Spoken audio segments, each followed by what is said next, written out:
સત્તાના નશામાં ચૂર એક મહિલા મંત્રીનો અહંકાર જ તેના પતનનું કારણ બન્યો. ગ્લેમરસ લુક અને કરોડોના સરકારી ખર્ચે પોતાનું માર્કેટિંગ કરનાર આ નેતાએ કઈ રીતે ટ્રમ્પના વિશ્વાસઘાતનો સામનો કરવો પડ્યો? એક બાજુ લાખો લોકો દેશ નિકાલ કરવાની તૈયારીમાં હતા અને બીજી બાજુ પોતાની જ ઓફિસમાં ભ્રષ્ટાચારના ખેલ.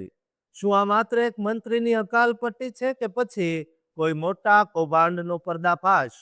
આ રીતે લેવાયેલો નિર્ણય અમેરિકામાં વસતા લાખો ગેરકાયદે ઇમિગ્રન્ટ્સના નસીબ કઈ રીતે બદલી નાખશે તે જાણીને તમે પણ દંગ રહી જશો. આજે 7 માર્ચ 2026ના રોજ અમેરિકાના રાજકારણમાંથી સૌથી મોટા સમાચાર સામે આવી રહ્યા છે, જ્યાં પ્રેસિડેન્ટ ડોનાલ્ડ ટ્રમ્પે માત્ર એક સોશિયલ મીડિયા પોસ્ટ દ્વારા ડિપાર્ટમેન્ટ ઓફ હોમલેન્ડ સિક્યુરિટીના સેક્રેટરી ક્રિસ્ટી નોમને તેમના પદ પરથી હટાવી દીધા. 5 માર્ચ 2026ના રોજ લેવાયેલો આ નિર્ણય ટ્રમ્પના બીજા કાર્યકાળનો પહેલો મોટો કેબિનેટ ફેરફાર માનવામાં આવે છે.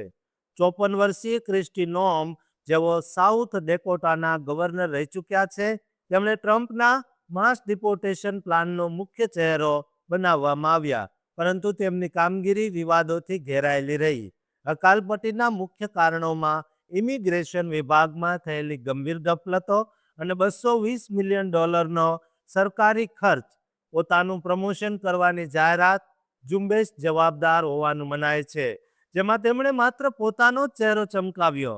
આ સિવાય તેમના પર ભ્રષ્ટ કોન્ટ્રાક્ટ્સ અને આપત્તિ વ્યવસ્થાપનમાં નિષ્ફળતાના ગંભીર આરોપો પણ છે.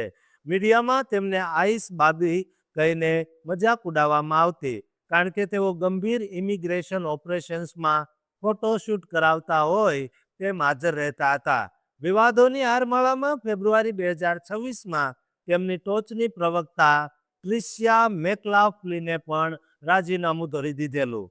2025માં જ્યારે તેઓએ જેલની મુલાકાત લીધી, ત્યારે $50,000ની ગોલ્ડ રોલેક્સ ઘડિયાળ પહેરીને કેદીઓ સાથે વિડીયો બનાવ્યો, જેને લોકોએ ખૂબ જ સંવેદનહીન અને શોબાજી ગણાવી હતી.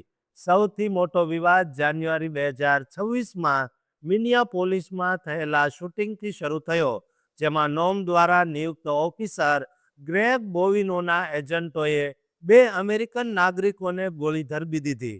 આ ઘટના પછી નોમની અકાલપટ્ટીની માંગ પ્રબળ બની. ટ્રમ્પે અત્યારે ઓકલાહોમાના સેનેટર માર્ક વેન મલિનને નવા સેક્રેટરી તરીકે નોમિનેટ કર્યા છે, જેઓ ટ્રમ્પના કડક ઇમિગ્રેશન એજન્ડાના પ્રખર સમર્થક છે. ક્રિસ્ટી નોમની વિદાયથી અત્યારે અવૈધ ઇમિગ્રન્ટ્સને અસ્થાયી રાહત મળી શકે છે, કારણ કે નોમનો અભિગમ ખૂબ જ હિંસક અને વિવાદાસ્પદ હતો.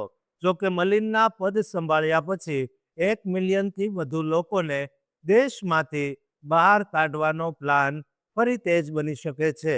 સોશિયલ મીડિયા પર નોમના અંગત જીવન અને અન્ય વિવાદોની પણ ચર્ચા ચાલી રહી છે, પણ મુખ્યત્વે તેમની વહીવટી નિષ્ફળતા જ તેમને ભારે પડી શકે છે. ટ્રમ્પે ભલે તેમને નવી જવાબદારી સોંપવાની વાત કરી હોય, પણ રાજકીય વિશ્લેષકો તેને માત્ર સન્માનજનક વિદાય તરીકે જોઈ રહ્યા છે. હવે જોવાનું એ રહેશે કે નવા મંત્રી માર્ક વેન મલિન અમેરિકાની આંતરિક સુરક્ષા અને ઇમિગ્રેશનના આ જટિલ મુદ્દાઓને કઈ રીતે સંભાળે છે. દોસ્તો, તમારું શું માનવું છે તે કોમેન્ટ કરજો, અને ગેરકાયદે રહેતા ઇમિગ્રન્ટ્સને રાહત મળી હોય તેમના સુધી આ વિડીયો શેર જરૂર કરજો, અને આ ચેનલને સબસ્ક્રાઇબ કરવાનું ચૂકતા નહીં.